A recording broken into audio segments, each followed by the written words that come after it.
बहुत समय पहले की बात है। पुराने चीन के उत्तर प्रांत में 3 भिक्षु रहते थे। उनका नाम किसी को नहीं पता था, क्योंकि उन्होंने कभी अपने बारे में कुछ नहीं बताया। उन्होंने कभी किसी सवाल का जवाब नहीं दिया और चीन में उन्हें केवल 3 हंसते हुए भिक्षुओं के नाम से जाना जाता था। वे तीनों सिर्फ एक ही काम करते थे। एक गांव में प्रवेश करते, बाजार के बीचों बीच खड़े होते और हंसना शुरू कर देते। वे अपने पूरे अस्तित्व के साथ हंसते थे। अचानक लोगों का ध्यान उनकी तरफ खींचा चला आता और धीरे धीरे उनके चारों तरफ एक बड़ी भीड़ इकट्ठा हो जाती। वे इतनी एकाग्रता, तल्लीनता और संपूर्णता के साथ हंसते थे कि उनकी हंसी देखकर सारा गांव हंसने लग जाता। जब वह पूरा गांव हंसी के समुद्र में डूब जाता तो वे दूसरे गांव चले जाते। वे न तो कुछ बोलते थे, न कोई उपदेश देते थे और न कोई शिक्षा। वे जहां भी जाते अपनी हंसी से ऐसा माहौल बना देते कि लोग अपने सारे दुख दर्द भूलकर बस हंसने लग जाते। धीरे धीरे चीन के लोग उन्हें बहुत प्यार करने लगे और वे पूरे चीन में 3 लाफिंग मॉन्क के नाम से प्रसिद्ध हो गए। चीन के लोग उनका सम्मान करते थे।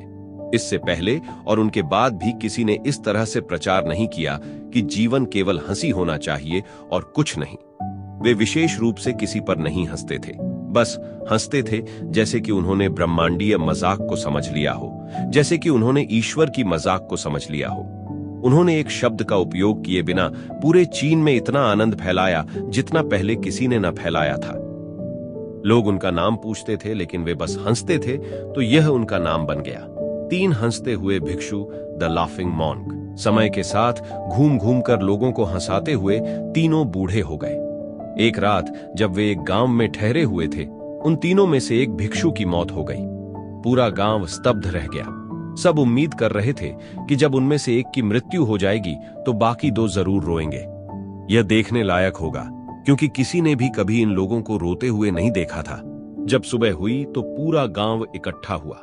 दोनों भिक्षु तीसरे की लाश के पास खड़े होकर जोर जोर से हंस रहे थे। ऐसी हंसी उन्होंने पहले कभी नहीं की थी। गांव के कुछ बड़े बुजुर्गों ने उन्हें समझाने की कोशिश की कि यह आपका साथी था और उसकी मृत्यु पर आपको हंसना नहीं चाहिए। तब उस दिन पहली बार उन भिक्षुओं ने लोगों से बात की और कहा, हम हंस रहे हैं क्योंकि यह आदमी जीत गया है।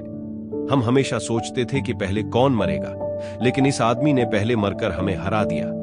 हम अपनी हार और उसकी जीत पर हंस रहे हैं। चीन में यह प्रथा थी कि जब किसी इंसान की मृत्यु हो जाती थी तो उसके पुराने कपड़े उतारकर उसे नहला धुलाकर नए कपड़े पहनाए जाते थे।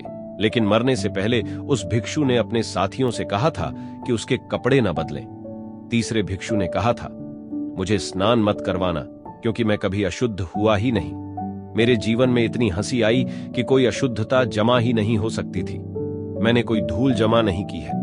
हंसी हमेशा युवा और ताजा होती है, इसलिए मुझे नहलाकर मेरे कपड़े मत बदलना। जब तीसरे भिक्षु के शरीर पर आग लगाई गई तो गांव वालों को पता चला कि उसने मरने से पहले अपने कपड़ों में कुछ पुरानी चीनी पटाखों को छिपा रखा था।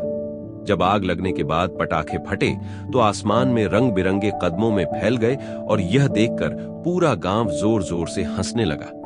इस तरह से वह तीसरा भिक्षु मरने के बाद भी सारे गांव वालों को हंसा गया। यह देखकर शेष दोनों भिक्षुओं ने कहा, चालाक आदमी, तुम तो मर चुके हो, लेकिन तुमने हमें एक बार फिर हरा दिया। तुम्हारे द्वारा गांव वालों के चेहरों पर पैदा की गई यह हंसी आखिरी हंसी थी।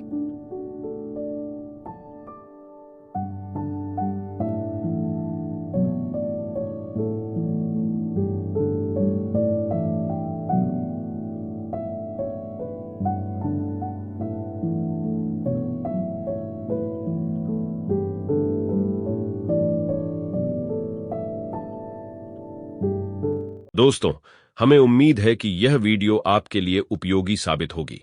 अगर आपको यह वीडियो अच्छी लगी हो तो इसे लाइक और शेयर करें और हमारे चैनल को सब्सक्राइब करना न भूलें। अगली बार फिर मिलेंगे एक नई वीडियो के साथ। धन्यवाद।